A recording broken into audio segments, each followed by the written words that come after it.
Good morning, it's Saturday, May 6th. This morning I want to talk a little bit, or maybe more than a little bit, about the war in the Ukraine. There is a private military company that is heavily involved in this war. Its name is Wagner. It's headed by a gentleman called Yevgeny the Wagner. And the Wagner Group has been taking losses just as the rest of the Russian army has been taking losses. But now Prigozhin is threatening to pull his group out of the Russian fighting force. The move comes after the Wagner boss unleashed an expletive-laden challenge to Russian military leaders on Thursday, blaming them for the spike in Wagner casualties. He openly declared that his forces are dying as the Russian military leaders sit like fat cats. That's a tough thing.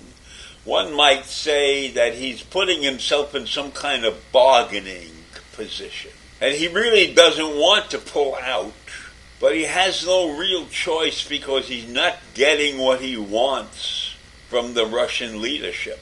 I'm not sure what they could give him. Maybe he wants more money. He certainly could use more men. And he is claiming he wants to do that because they are getting insufficient support from Moscow. So Yevgeny said he'll withdraw his troops on Wednesday because without ammunition they are doomed to a senseless death. Yevgeny made these claims while shining a small flashlight on the corpses laying outdoors near what appeared to be the front lines of the war. And Prigozhin claimed they were casualties of just one day of fighting. And then he yelled out the names of the Russian Defense Minister Sergei Shoigu and the Chief of the Russian Armed Forces, General Valery Gerasimovich. He said, "The blood is still fresh," he said.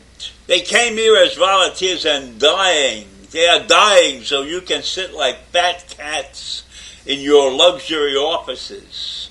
He was really pissed off. So his group is taking a growing role, and he's not getting what he wants from them. And this is not the first time Prigozhin's gone on a rant like this. He has done this several times in February and before that. He has not gotten everything he wants, and I can't blame him for asking for everything he possibly wants. He's putting people's lives at stake. But finally he has made this threat to withdraw from the city if Moscow doesn't provide more ammunition. And where the hell is Moscow going to get all this ammunition that Prigozhin needs? They're in a desperate situation in Russia. They haven't got the ammunition. And Prigozhin, is he bluffing? Is he willing to continue to have his men killed? Will that really happen? We'll see on May 10th if Prigozhin pulls out due to a lack of ammunition, or if this is just another bluster on his part. I can't have much sympathy for a man who puts together a private military force for the benefit of his own pocketbook, because I'm sure he's not doing this for nothing. And are those mercenaries getting paid enough to give up their lives? I don't know, but I know that these mercenaries have come from desperate places in their lives, prisons and things like that. Well, obviously, if the Russian military doesn't have the supplies to continue this war, why should Yevgeny keep his troops there if they don't have the equipment to fight back? And this group, this mercenary group, has taken on a much larger role than they originally expected to have to take on. And they've taken this role on because the Russian forces have faltered. The Russian forces are coming apart. So you have a group of mercenaries fighting in the cause of Russia, and they are not getting the support that they want. And this has been highly visible on the front lines. And Prigozhin has claimed credit for all the territorial gains that the Russians have made in the course of this battle. So this is a nation run by Putin that wants to dominate regions of the world, and they can't even supply the forces against a country that's about, I don't know, a third of their size or whatever the Ukraine is. The thing is senseless.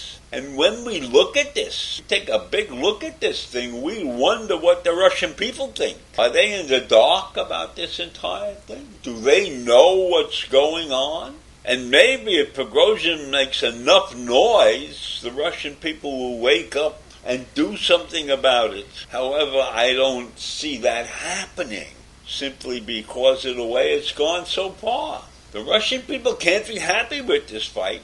I would imagine that. I don't know. I think there are many Russian families that have relatives in the Ukraine. So I don't know where the people in Russia stand, if they stand behind Putin at all. I know the oligarchs are there, but they're probably fed up by now too. So I believe that if Prigozhin goes ahead with his withdrawal on May 10th, that would be a spectacular defeat for Putin.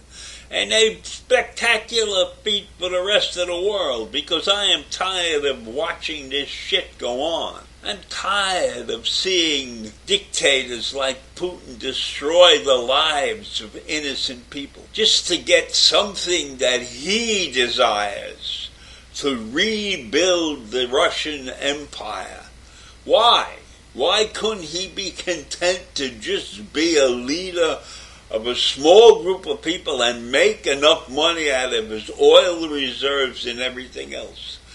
He had no reason to go to war except for his ego and his vision of returning to the greatness of the USSR. People like that should never, ever attain the heights that they do. But there are many in this world that back those people.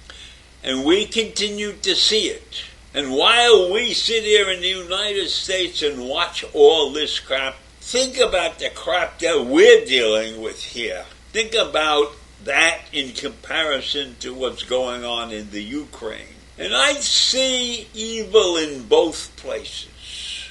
So I'm going to leave you with that thought this morning.